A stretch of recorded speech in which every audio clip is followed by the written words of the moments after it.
So now next in digestion we start with absorption. Some of the absorption we did earlier.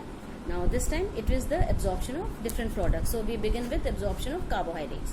Now in the absorption of carbohydrates we already did that carbohydrates एक ठोस पदार्थ होते हैं और इनको simpler form में बदलने पर ये शुगर में बदल जाते हैं. These sugars have to be monosaccharides like mannose, pentose, hexose, fructose, fructose, glucose. Ultimately तो सब चीज ग्लूकोज में बदलना ही है, पर ये मोनोसैक्राइड से बदल देती है ना. कार्बोहाइड्रेट्स का जब डाइजेशन पूरा हो जाता है और ये सारी शुगर्स अपने सिंपलेस्ट फॉर्म में बदल जाती हैं, तब ये सिंपल शुगर्स एब्जॉर्ब होने लग जाती हैं. सिंपल शुगर्स को एब्जॉर्ब होने के लिए दो तरीके हैं. It can be an active absorption process और a passive absorption process. Now some sugars like fructose, mannose and pentose, these are absorb by passive process. मतलब इनके एब्जॉर्प्शन के लिए कोई तरह की एनर्जी की जरूरत नहीं मिल पड़ती, जबकि ग्लूकोज और गैलेक्टोज नाम की ये जो हेक्सोज हैं, इनको एब्जॉर्प्शन के लिए एक्टिव प्रोसेस की जरूरत पड़ती है. एंड दिस ग्लूकोज और galactose they are picked up by the intestinal cells. Intestine के ऊपर जो सेल्स हैं वो इसको लेती हैं और ये सारी की सारी लिवर के अंदर चली जाती है इस ग्लूकोज को लेकर के. इंटेस्टाइन के सेल्स की अपनी एक रेट होती है, जैसे they are absorb at the rate of 120 gram per hour. तो इस रेट से ये एब्जॉर्ब करती हैं और लिवर के पास चले जाती हैं. लिवर से ब्लड के थ्रू ये सेल्स के पास चली जाती है. Individual cells brought about by this blood. और इस इंडिविजुअल सेल्स में इन ग्लूकोज का ऑक्सीडेशन होता है और ऑक्सीडेशन के फलस्वरूप वी ऑलरेडी नो ग्लूकोज का ऑक्सीडेशन होता है या तो वो सिट्रिक एसिड साइकिल द्वारा रेस्पायर कर ली जाती है या तो फिर वो टीसीए साइकिल द्वारा रेस्पायर कर ली जाती है. And they give a lot of energy. This energy is made available to the cells for performing their daily activities, and whatsoever is left is stored in the form of ATP. तो ATP हमारे body के energy depots कहलाते हैं. Now in the absorption of sugar we actually come across a process जहाँ पे ये जो simple sugars हैं, ये sugar किसी मोबाइल करियर के साथ अपने आप को एसोसिएट करते हैं. And a mobile and a sugar and career complex is form. जब ये शुगर करियर कॉम्प्लेक्स बन जाता है तब ये कॉम्प्लेक्स प्लाज्मा मेम्ब्रेन जो कि लिपोप्रोटीनस होती है, तो ये लिपिड के अंदर अपने आप को सॉल्युबल या अपने आप को इजीली एक्सेसिबल मानता है और ये इस लिपिड मेम्ब्रेन के थ्रू प्लाज्मा मेम्ब्रेन के थ्रू पास होकर के सेल को प्रोवाइड हो जाता है. And it enters the cell. In the cell and of course this process is actively governed. इसको एक्टिव ऑस्मोसिस कहते हैं क्योंकि यहाँ पे एनर्जी की जरूरत पड़ रही है. And in this manner cell के साइटोप्लाज्म में ये आ जाता है and in the cytoplasm it is accordingly oxidised by different cycles. And this is how sugar is made available to the cell as सच.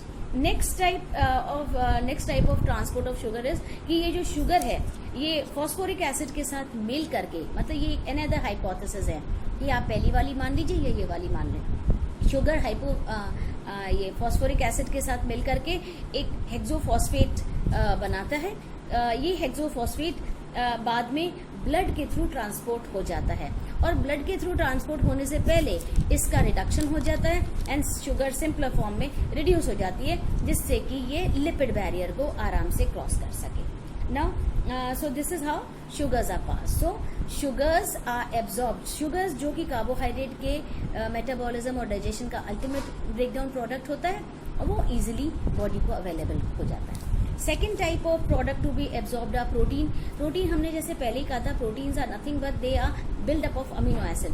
तो प्रोटीन का जब डाइजेशन होता है तो प्रोटीन मतलब पॉलीपेप्टाइड्स डाइपेप्टाइड्स में बदलते हैं, डाइपेप्टाइड्स मोनोपेप्टाइड्स में बदलते हैं, जो आगे जाकर के अमीनो एसिड में बदल जाते हैं और ये अमीनो एसिड बॉडी के द्वारा ले लिया जाता है अलग अलग तरीके से.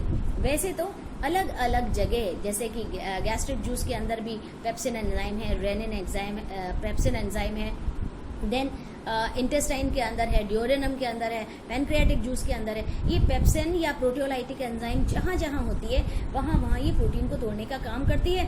सो proteins first they are in the form of polypeptide. ये पॉलीपेप्टाइड चेन टूट करके डाइपेप्टाइड में बदलती है. डाइपेप्टाइड्स देन फर्दर आगे जाकर के अल्टीमेटली अमीनो एसिड्स में बदल देते हैं. These amino acids they are picked up by the intestinal wall. Intestine के अंदर जो ग्लैंड्स हैं वो इनको पिकअप करती हैं. वहां से ये एंटीरियर मेसेंट्री वेन के द्वारा ये ब्लड में, ये सॉरी लीवर में चले जाते हैं। लिवर में फिर इनके प्रोसेसिंग के बाद they are pass to the blood के द्वारा फिर ये अवेलेबल हो जाते हैं इधर उधर जहां भी इनकी जरूरत होती है बॉडी के अंदर। Now these amino acids when they are digested they belong to two categories. They may be L amino acid, they may be D amino acid. ये जो लीवो फॉर्म और डेक्स्ट्रो फॉर्म है इनके ट्रांसपोर्ट थोड़े से डिफरेंट है। जैसे ये जो डी फॉर्म है, D form of amino acids are actually transported passively. इनके ट्रांसपोर्ट में कोई भी एनर्जी नहीं लगती और आराम से ट्रांसपोर्ट हो जाते हैं, जबकि एल फॉर्म एक्टिवली ट्रांसपोर्ट होते हैं और यहाँ पे इनको ट्रांसपोर्ट करने के लिए एक करियर की जरूरत पड़ती है और इस करियर के साथ सोडियम आयंस अटैच रहते हैं and in this manner an active complex is form.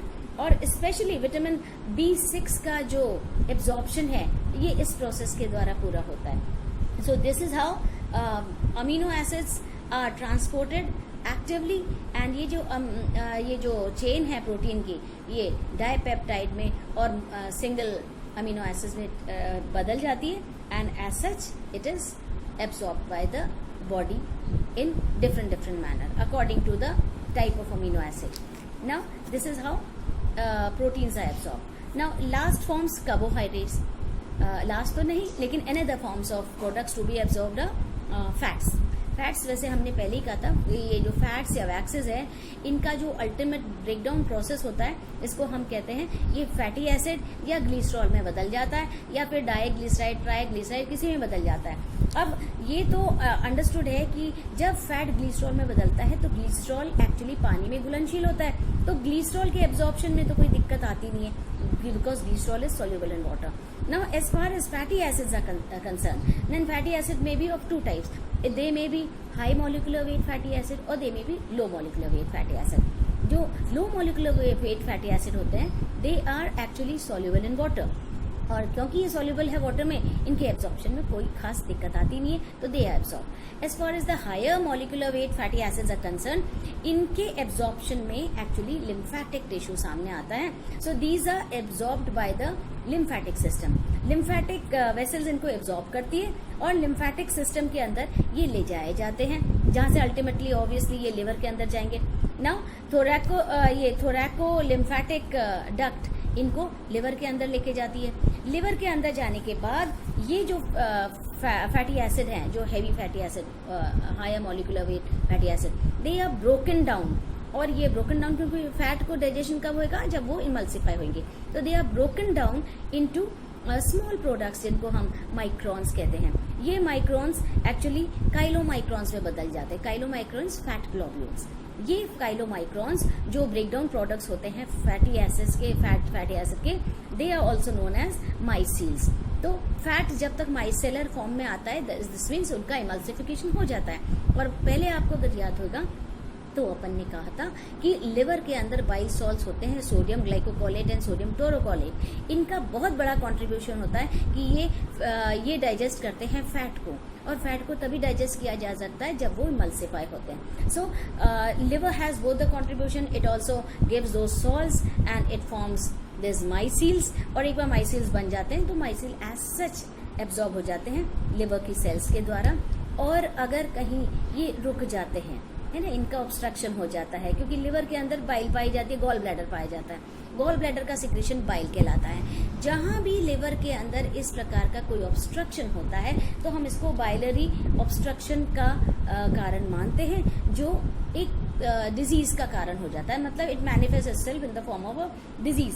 ये जो डिजीज है जो काइलूरिया होती है या काइलोथोरैक्स होता है, ये ऑब्स्ट्रक्शन होता है कि किस प्रकार ये जो फैटी एसिड के प्रोडक्ट हैं ये दिक्कत के साथ जब एक्सक्रीट होते हैं तब हम कहते हैं they give a disease obstacle बनाते हैं और ये मैल फंक्शनिंग हो जाती है बॉडी की। Now next type of product to be absorbed is water. Water तो हम जानते हैं, वाटर एक इम्पॉर्टेंट पार्ट तो है ही डाइजेशन के लिए, क्योंकि बिना वाटर के तो कुछ भी नहीं होना पाएगा। हर तरह का जो म्यूकस जगह जगह पे हमको मिल रही है, चाहे वो सलाइवा में मिल रहा है, चाहे डिओडेनम में मिल रहा है, चाहे गैस्ट्रिक जूस में मिल रहा है, चाहे वो सुकस एंटेरिकस में मिल रहा है, चाहे इंटेस्टाइनल जूस में मिल रहा है, कहीं भी मिल रहा है, हर जगह it is supplemented with a big amount of water. इन सारे जो सिक्रीशन का ऑलमोस्ट यू कैन से 99% तो वाटर ही होता है। तो वाटर क्योंकि बहुत ज़्यादा बनता भी है, अगर सारा का सारा वाटर बाहर निकल जाएगा तो हमारा बॉडी डिहाइड्रेट हो जाएगा। तो as much as you can say 15 to 20 litres of water is absorb per day by a human. हमारे द्वारा 15 से 20 लीटर पानी रोज एब्जॉर्ब हो जाता है। और पानी के एब्जॉर्प्शन का जो प्रोसेस है वो सिंपल ऑस्मोसिस द्वारा होता है। ऑस्मोटिक प्रेशर माना जाता है कि ये जो काइम है, जो गैस्ट्रिक जूस के पहले बनती है, जो खाने को म्यूकस के साथ मिला करके बनाया जाता है, ये काइम का ऑस्मोटिक प्रेशर हम वाटर से ज्यादा मानते हैं। और यही जो प्रेशर डिफरेंसेस होती है, इन डिफरेंसेस की वजह से वाटर एब्जॉर्ब हो जाता है। Lot of water is absorb in the small intestines, बहुत सारा एब्जॉर्ब होता रहता है। एंड जो लार्ज इंटेस्टाइन्स है वो तो बनी ही वाटर के एब्जॉर्प्शन के लिए है, बिकॉज उनके हर सरफेस पे हर जगह वाटर का एब्जॉर्प्शन थ्रू आउट चलता है। Now next, absorption of mineral salts. Mineral salts के एब्जॉर्प्शन के लिए भी एक्चुअली इंटेस्टाइन्स के अंदर ये एब्जॉर्प्शन होता है। जो इंटरसेल्यूलर स्पेसेस हैं वहां पे मिनरल सॉल्ट्स अपने आप को अक्यूमुलेट कर देते हैं, and by push and pull phenomena they are taken inside the body at different places. तो this absorption sometimes it becomes very easy, otherwise most of the time it depend करता है mineral का size क्या है। Size के हिसाब से इनके एब्जॉर्प्शन का we can say magnesium, sodium ions, इनका साइज डिफरेंसेस होते हैं, तो साइज डिफरेंसेस के हिसाब से they are accordingly absorb. Now absorption of vitamins. Vitamins के एब्जॉर्प्शन में वैसे अपने पहले ही अपन ने पढ़ा था जब विटामिन्स किया था, that vitamins are of 2 types. एक को हम कहते हैं फैट सोल्यूबल विटामिन्स, जिसके अंदर विटामिन ए, डी, ई और के आते हैं, और एक वाटर सोल्यूबल विटामिन जिनको हम कहते हैं विटामिन बी और सी। अब क्योंकि बी और सी विटामिन वाटर सोल्यूबल होते हैं तो इनके एब्जॉर्प्शन में तो कोई प्रॉब्लम होनी नहीं चाहिए, ये आराम से एब्जॉर्ब हो जाते हैं और ये इजीली हमारे बॉडी को अवेलेबल किए जाते हैं। तो we say vitamin B and C are absorbed easily as far as the rest of the vitamins are concern. तो इन विटामिन्स का absorption if you can recollect ये अपन ने किया था जब बाइल सॉल्ट्स एब्जॉर्ब हो रहे थे, बाइल सॉल्ट जब सिक्रीट हो रहे थे वहां पे लिवर के द्वारा, गॉल ब्लैडर से, तब उस दौरान क्या हो रहा था, बाइल सॉल्ट्स की मेन जो खासियत है कि वो विटामिन्स को एब्जॉर्ब करने के लिए सरफेस देती है। सो बाइल सॉल्ट्स वहां से एब्जॉर्प्शन स्टार्ट हो जाते हैं जहां पे लिवर का काम होता है, and they are absorbed with the help of micellar formation, और इस प्रकार सिंपल डिफ्यूजन की वजह से ये सारे विटामिन्स एब्जॉर्ब किए जाते हैं। Next, absorption from large intestines. तो लार्ज इंटेस्टाइन्स के अंदर एक्चुअली ज्यादा एब्जॉर्प्शन तो होता नहीं है। लार्ज इंटेस्टाइन्स के अंदर बेसिकली ये मेडिसिन्स और मिनरल सॉल्ट्स को एब्जॉर्ब करती है, और वैसे ये बहुत स्लो प्रोसेस होता है। केवल कैल्शियम, आयरन और हैवी मेटल्स ये इंटेस्टाइन्स द्वारा दिए जाते हैं, तो हम कहते हैं they are excreted by the intestines. और यहीं पे क्योंकि सेल्यूलोज का भी रिडक्शन होता है जो बैक्टीरिया द्वारा होता है, तो लार्ज इंटेस्टाइन्स का मेनली काम है excretion of these heavy metals and these bacterial fermentation का काम भी large intestines के द्वारा होता है। So this is how absorption takes place in the digestive tract. Now after this all process is completed, अब जो भी बचता है whatever is left उसको कहते हैं हम फीकल मैटर। ये सारा का सारा faecal matter is actually composed of many, जैसे बैक्टीरिया भी होता है, सेल्यूलोज भी होता है, बहुत सारे प्रोडक्ट्स होते हैं, स्टर्कोबिलिन होता है, यूरोक्रोम होता है। तो या तो ये सॉलिड होता है या ये लिक्विड होता है। सॉलिड होता है तो हम उसको फीसिस कहते हैं, लिक्विड होता है तो इसको हम यूरिन कहते हैं। तो ये टाइम टू टाइम डिस्चार्ज होता जाता है, और इसके डिस्चार्ज के लिए एक्चुअली हमारे जब ये हमारे एकदम लास्ट पोर्शन रेक्टम में आ जाता है, तो रेक्टम के अंदर कुछ प्रोसेसेस होते हैं, जैसे रेक्टम का पेरिस्टाल्टिक वेव्स द्वारा कॉन्ट्रैक्शन एंड एक्सपेंशन इसके अंदर एक प्रेशर क्रिएट करता है, और इस प्रेशर की वजह से हमारे पेल्विक रीजन में कॉन्ट्रैक्शन हो जाता है। पेल्विक रीजन में कॉन्ट्रैक्शन होता है तो ये जो प्रोडक्ट ऐसे ऐसे धीरे धीरे पास हो रहे होते हैं, ये अपना फोर्स वहां पे लगाते हैं, and due to the presence of gastrocolic muscles जो इन प्रोसेस इस पाथवे में है, उस दौरान ये प्रेशर एक्चुअली तो बिल्डअप तो स्टार्ट होने लग जाता है स्टमक से इंटेस्टाइन, इंटेस्टाइन से लार्ज इंटेस्टाइन, और फिर अल्टीमेटली दिस गैस्ट्रोकोलिक प्रेशर, ये पेरिस्टाल्टिक वेव्स के द्वारा ये फीकल फॉर्मेशन होता है। जब वेव्स इस तरह की पेरिस्टाल्सिस करती हैं तो that means water gradually absorb हो रहा होता है और ये सॉलिड वेस्ट बाहर निकलता है। यूरिन का एक्सक्रीशन तो वो एक किडनी से होता है, तो that is a different process where urine is form.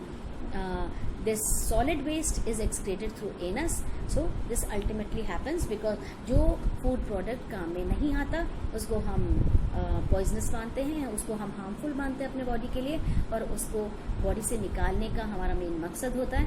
So the leftover food material which is not useful, the undigested food material is removed from the body, and the process by which it is removed is known as defecation. So with this we come to end of digestion. So digestion, that is the breakdown of organic complex food material into simpler forms, is a very complex process. It starts from the mouth, it enters the mouth. In the mouth it is treated by teeth, saliva and tongue. It enters duodenum. In duodenum no digestion as such takes place, and then it enters the small intestines, whereby it starts with liver and pancreas. Then it comes to intestinal process as such, जहाँ पे villi and microvilli इनका wait करती है. Then along with digestion, absorption also keeps taking place, because digested food जैसे जैसे alimentary tract में पास होता है, it changes into simpler forms. Carbohydrates, sugar, simple sugar में बदल देती है, proteins amino acid में बदल देता है, और fats fatty acid और glycerol में बदल देता है. इन सब चीज़ों का पाचन और एब्जॉर्प्शन, अवशोषण धीरे धीरे होता चला जाता है. जो बच जाता है वो एनस के द्वारा अल्टीमेटली बाहर फेंक दिया जाता है. So this completes the total process of digestion. And in the next lesson, we will continue with this chapter only. This chapter is as such over, but some questions as to why so and so is happening. मैं खुद आपको questions बताऊंगी, उसका मैं खुद आपको answer बताऊंगी. So do watch the next session.